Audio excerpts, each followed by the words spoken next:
Okay, so I'm thinking about victim mentality, getting better, mental illness, homelessness right now. And I had a couple thoughts about excuses and responsibility, this kind of thing. Now, if you're using excuses to get out of things, you're never going to get better. I'm going to put quotes on better, but more functional, I guess I should say, in the way things are laid out. But on the other side of that, there are people that are so far behind, they need someone to support them until they can go on their own, basically like training wheels. There's people who I've met in my life and experiences I've had, and if you get caught up in people that are aiming down and only talking about negatives, it's that whole thing. You talk about shit grows, that expression and stuff. That's true. However, there is a certain truth to people being behind. And if people are on the street, for example, and they have no family supports, there's going to have to be some kind of government support there.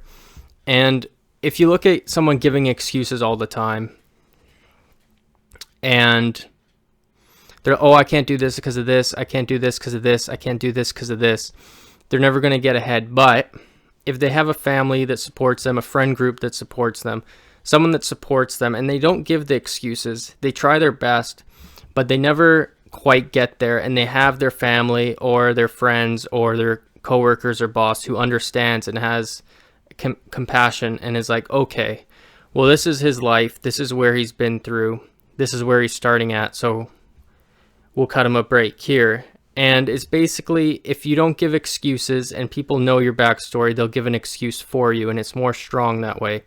A lot of people don't have that, unfortunately, but as for the people who do, it's basically a crutch, but it's an invisible crutch because you're actually trying to do better, and you're using basically the charity and the goodwill of others while ignoring that crutch and trying to take on the highest responsibility you can and get better and better at it. And then eventually, because you're not actually putting out the excuses yourself, but other people are excusing you for shortcomings because of an actual crisis in your life that happened or whatever, eventually that invisible crutch is going to go away and you won't notice it. And that's kind of the ideology, at least behind the welfare state. And that's where we've been up until now. At least that's how I read it, and I think everyone does. I think I'm basically just having status quo takes on a lot of this stuff. People aren't happy with that because a lot of people never get there. And they're not getting there because the supports aren't strong enough, in my opinion. And also the culture is wrong. I think people need to be in a society where there's more guidance early on and there's more structure early on.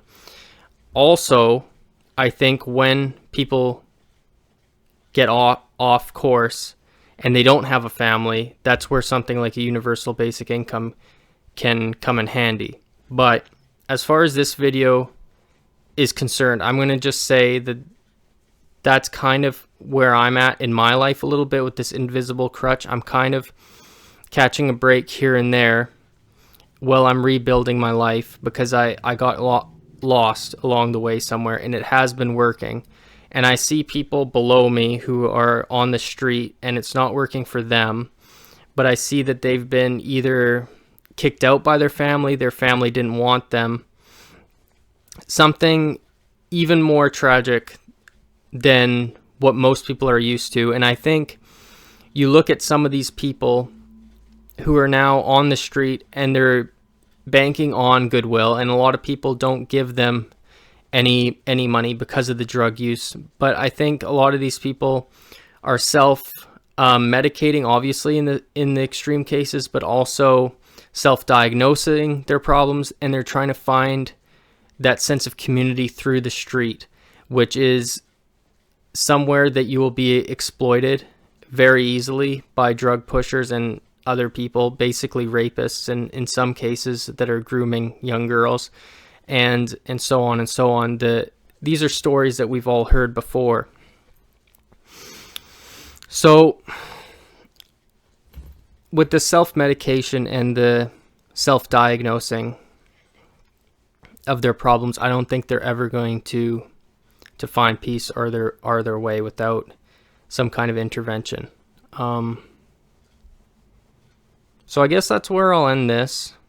And these people are essentially dying at huge rates. Basically, like, it's a small genocide of people that can't find their way.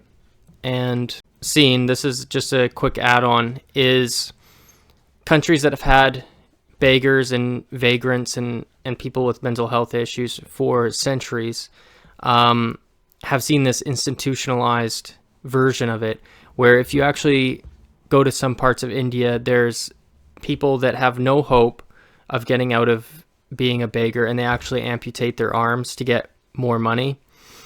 And I think I see a little bit of that already happening here, where people are either exaggerating their story to get money, or it's because they're competing with other people's stories, and it's basically aiming down whoever has the worst story can get a little bit of change.